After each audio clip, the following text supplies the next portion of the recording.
नमस्कार। आज शिर्डीमध्ये चालू झालेल्या मंदिर न्यास परिषदेला स्वातंत्र्यवीर सावरकर स्मारकाचे राष्ट्रीय अध्यक्ष रणजित सावरकरजी उपस्थित आहेत। या ठिकाणी त्यांनी ओम प्रमाणपत्राचा मुद्दा उपस्थित केला। नेमका ओम प्रमाणपत्राची संकल्पना काय आहे आणि हिंदूंना त्यांची काय आवश्यकता आहे?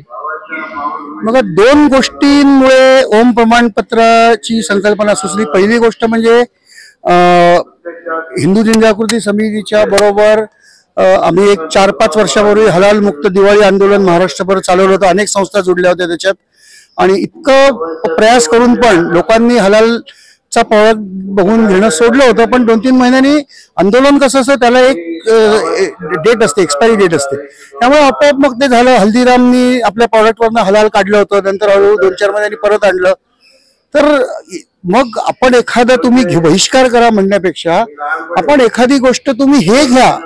तर ओम प्रमाणपत्राच्या मागे ओमची कल्पना अशी आहे की हिंदू धर्मातले जे कुठले सगळे पंथ आहेत, सनातनी असो, वैदिक असो, आर्य समाजी असो, देव समाज असो, शीख असो, बुद्ध असो, जैन असो, भारतात जन्मलेले सगळे धर्मपंथ ते सगळ्यांना ओम पवित्र आहे त्यांच्याकरता।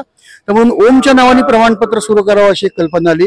दुसरं म्हणजे आज अनेक ठिकाणी मुस्लिम व्यापारी हिंदू नावाने दुकान चालवतात, देवांचे पण फोटो ठेवतात। मग खरं खोटं ओळखायचं कसं? तर ओम प्रमाणपत्र याची कॉपी करून तो करू शकतो कोणी। तर QR कोड बेस्ड सर्टिफिकेट आहे, तो QR कोड स्कॅन केला की तुम्हाला ती आमच्या वेबसाईटवर येतं आणि ऑथेंटिक आहे का नाही तुम्हाला ते तुमच्या मोबाईलवर लगेच कळतं।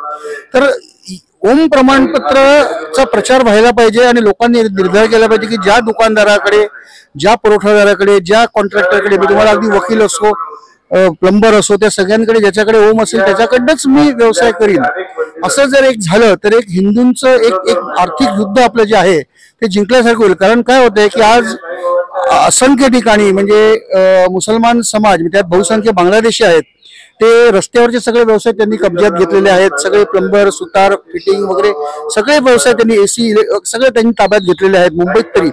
आणि ह्यामुळे मोठ्या प्रमाणात एक पैसा हिंदूंच्या खिशातनं मुसलमानच्या खिशात जातोय आणि त्या पैशातनं बांगलादेशी इकडनं बेकायदेशीर बांगलादेशी आणतात, त्याचा खर्च सगळा इकडचे मुस्लिम मशिदींमधनं तो होतो, त्यांना आश्रय तिथे मिळतो आणि मग त्यांना पुन्हा व्यवसाय आपल्या रस्त्यावरच देतात। त्याच्यामुळे आपल्या पैशातनं आपण बांगलादेशी पोचतो इकडे आणि यांची संख्या उद्या वाढली तर भारतामध्ये आज बंगालमध्ये जे चालू आहे आणि आज जे बांगलादेशमध्ये चालू आहे, केरळमध्ये जे सुरू आहे, पण त्याच्यापेक्षा अत्यंत भयंकर परिस्थिती बांगलादेशमध्ये ती उद्या आपल्याकडे आल्याशिवाय राहणार नाही। सर, भारतीय अर्थव्यवस्थेची थोडक्यात राष्ट्रीयत्वाशी ओम सर्टिफिकेटचा काय परिणाम होऊ शकतो याच्यावरती?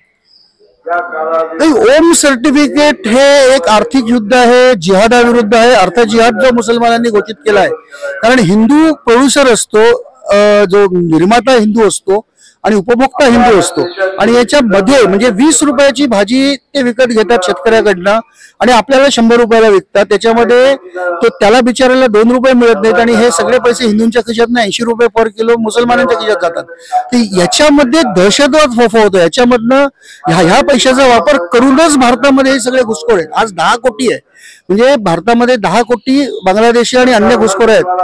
ही 10 कोटी संख्या किती मोठी आहे ह्याचं जर उदाहरण तुम्हाला द्यायचं म्हटलं तर एक अख्खा महाराष्ट्र भारतामध्ये अजून घातलाय।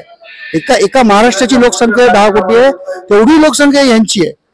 तर हे जर झालं तर हिंदू अल्पसंख्य होईल आणि हिंदू अल्पसंख्य झाला उद्या जर सरकार आमचं राहिलं नाही, आज सैन्य आमचं संरक्षण करते, आज बंगाल आणि आसाम किंवा केरळमध्ये परिस्थिती वाईट आहे तरी सैन्य आमचं असल्यामुळे आमचं संरक्षण बऱ्यापैकी होत आहे, पण उद्या जर सरकार आमचं राहिलं नाही तर सैन्य आमचं राहणार नाही आणि सैन्य आमचं झालं नाही तर जे बांगलादेशात चालू आहे ते भारतात होईल।